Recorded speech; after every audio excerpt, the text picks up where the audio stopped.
Well, I think that the prospects are tremendous on both sides, and I say this because of confidence in the conversations I've been having. The businesses I've been visiting that are exporting into Britain, the new high-tech sectors that are growing, the clusters that are seeing those connections both within Britain and in India. I met Thai in Chandigarh, where they have their base in Mumbai as well, the network of entrepreneurs, how that's connected with America. I mean, this is a global world that we are part of now. It's an economy that is mutually dependent on different nations and on our networks within different nations. Those networking opportunities between individuals who are leading the way, who are growing the new businesses, those are the opportunities, those partnerships with universities as well. New growth will not be sustained, new R&D will not be sustained without higher education playing a fundamental part.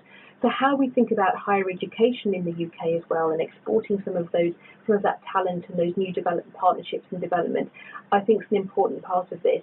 But it will happen as we maintain partnership at a political level, as we maintain partnership at university level, as we maintain partnership at an industry level.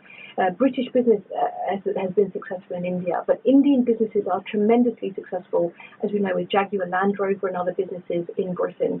Actually, some of the largest employers now. But actually, I say again that we have an opportunity to be thinking not just how we invest in each other's countries for mutual economic development and growth, but actually how we use each other's countries as bases from which we can go further and actually serve a global market through our partnerships.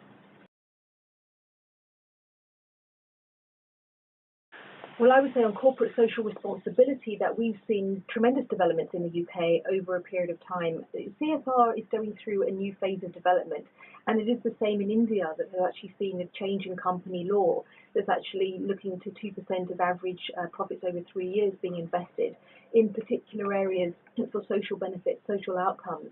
Now, just in Chandigarh, when I saw and I visited and spoke at a conference on this, actually what you see is a new dialogue taking place between the state, between local administrations, between civil society, between NGOs and business, saying how do we work together to tackle some of these challenges that are then going to work against each of our interests. You cannot have economic success with social instability. And in England, what we've seen are changes over the years in terms of company reporting. We have an organisation called Business in the Community that looks to share and accelerate best practice, so that companies have the very best in how they can maintain their contribution to what we call social mobility. Those at the bottom of society, those with the least opportunity, those who had not had access to the best education, how they can have a sense of aspiration and a sense that the cities are open to them, that jobs are open to them too. It's actually about how you have good business, how you have responsible business, how you have business that has a sense of the environment, the social environment that it is playing its part in. That's what I believe has to be the partnership with business of the future. It's harder with global businesses, and that's the new challenge. Global businesses don't always have the same sense of connection with their local economy. But that's what we have to see, where business invests, that the opportunities and the doors are opened, so businesses have a connection with their local area, and through that, a greater sense of responsibility and how they can participate.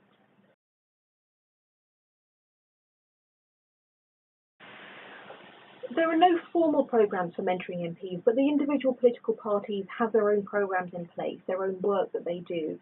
I personally have been very supported since winning a by-election 2 years ago. I've been very supported by colleagues that worked with me through that by-election campaign, who actually are just sources of advice for me every step of the way.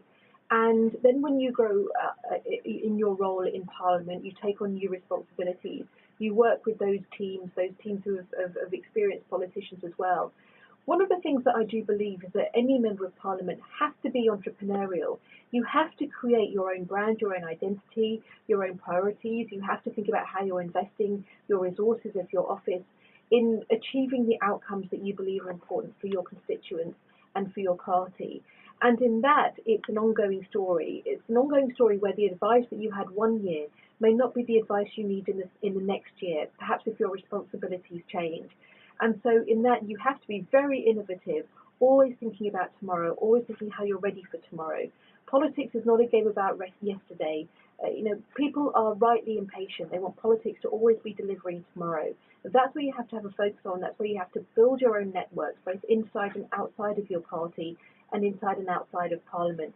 Take advantage of organisations like the Commonwealth Parliamentary Association, which has great history and provides great sources of advice. the Interparliamentary Union, but then you work with organisations that we have, like the Institute for Government in the UK, that says you develop leadership through thinking about continuous professional development. It's an ongoing story, and I think one that nations have a lot to share.